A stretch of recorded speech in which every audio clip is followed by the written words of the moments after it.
আরে হুজুর তো কই গেছে আজ আব্বার মৃত্যুবার্ষিকী হুজুর রাইনা আসরের সময় দাওয়াত দিয়েছি ঘরের মাঝে একটু দোয়া দরুদ পড়ব হুজুর জানি কই গেছে দিয়েছে সামনে নি। আসসালামু আলাইকুম ভাই। ওয়ালাইকুম আসসালাম কিরাল আমিন হুজুর দেখছ না ভাই হুজুর দিন আজকে কি লিখে ভাই?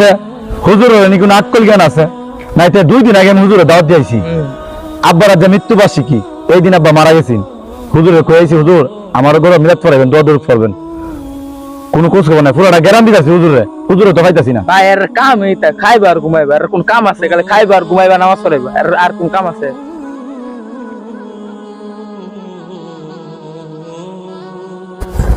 আসসালামু আলাইকুম হুজুর। ওয়ালাইকুম আসসালাম। হুজুর সারা দিন করেছিলেন আপনি পুরাটা গ্যারাম তন্ন তন্ন করে আপনি বিচারছি আপনার ওখানে 2 দিন আগে দাওয়াত দিয়েছি আজকে আব্বার মৃত্যুবার্ষিকী আপনি ওখানে কয়েছিলাম আমার ঘরের মধ্যে গিয়েছে একটু দোয়া দোয়া পড়বেন আপনি কি কানো বাতাস গেছেন না কথাটা? হ ভাই কইছিলেন তো, কিন্তু আমার একটু সমস্যা আছে না যা বুঝুন। আপনার আবার কি এর সমস্যা? ফরের বাইত খান মসজিদে ফিরা ঘুমান। আরে ভাই আমরা হুজুর মানুষের সাথে কি আমরা কি সুবিধার সুবিধা থাকতে পারে না?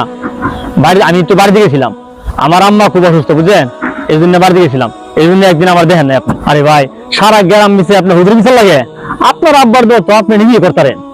আরে ভাই তো তো আপনার একটা দায়িত্ব না গ্রামের মুসলিমের লেগে দোয়া করার আপনার তো একটা কর্তব্য আপনার ইমান সাহেব। আরে ভাই আমরা যারা হুজুর আছি তারা তো সবার লাগে দোয়া করি, মুসলিমরা দোয়া করি, আপনার বাপ্পার জন্য দোয়া করি, আমার বাপ্পার জন্য দোয়া করি, আমরা তো দায়িত্ব করি ওই। তারপরে আপনার বাপ হিসাবে আপনার তো দায়িত্ব আছে, আছে দায়িত্ব আছে না? আছে। এখন আপনি মনে করেন যে এই আমরা দাওয়াত দিলেন, আমরা এখন দাওয়াত নেই আপনার ঘরে বইয়া দোয়া করে পেয়ে গেলাম গা, এটা করে গেলাম গা, কিন্তু আমরা তো বছরে একবার আয়াম, আপনি কইলে আয়াম, কিন্তু আপনি আপনার বলে দোয়া করলে কি জানেননি? আপনি যে আপনার বলে দোয়া করেন তো এই দোয়া আল্লাহ কবুল করবো, তাড়াতাড়ি তাড়াতাড়ি কবুল করবো। কথা তো এটা না আব্বুল্লাহ দোয়া করতে পাগলিয়া মসজিদে যাবার দিন একদিনও। হুজুর মাঝে মাঝে তো নামাজ পড়ি ওই ভাই নামাজ তো মাঝে মাঝে বললেই তো না, আল্লাহ কি মাঝে মাঝে নামাজ ফরজ করছে?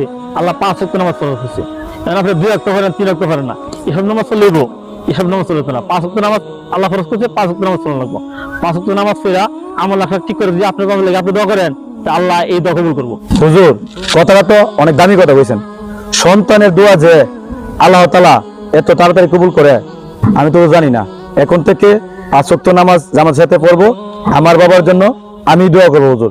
আপনার অজান্তে হুজুর আপনার অনেক কিছু কইছি হুজুর, আমার মাফ করে দিন হুজুর। আপনি অনেক অনেক কিছু ভুল বুঝছেন, এই জন্য আমি আলহামদুলিল্লাহ। আচ্ছা হুজুর আসি, আসসালামু আলাইকুম। ওয়ালাইকুম আসসালাম। হে আল্লাহ আমাদেরকে হেদায়েত দান করুন, সবাইকে সঠিক বুঝার তৌফিক দান করুন, আমিন।